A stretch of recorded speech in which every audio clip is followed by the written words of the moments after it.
तुमचंही सीझर झालं असेल तर डिस्चार्ज नंतर घरी ह्या टिप्स अवश्य फॉलो करा, ज्या अनुभवातून सांगितलेलं आहे. सीझरच्या 72 तासानंतर तुम्हाला हॉस्पिटलमधून डिस्चार्ज दिला जातो.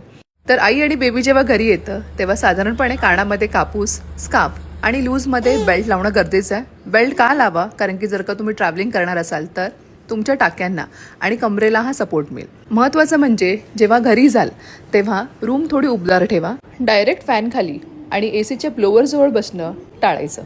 जेवणामध्ये तुम्ही सर्व गोष्टी खा, फक्त जेवण हे चावून खा. डाएटमध्ये फायबर हे अवश्य इन्क्लूड करा, जेणेकरून पोट हे साफ होईल, शिला कडक होणार नाही. पाणी हे कोमट करूनच प्या. डायरेक्ट पाणी पिऊ नका, बसून पाणी प्या.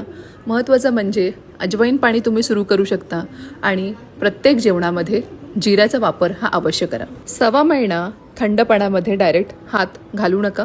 पायामध्ये सॉक्स आणि चप्पल ही अवश्य वापरा. तर तुमची पोस्टपार्टम जर्नी जर का सोपी करायची असेल तर ह्या टिप्स अवश्य फॉलो करा. धन्यवाद.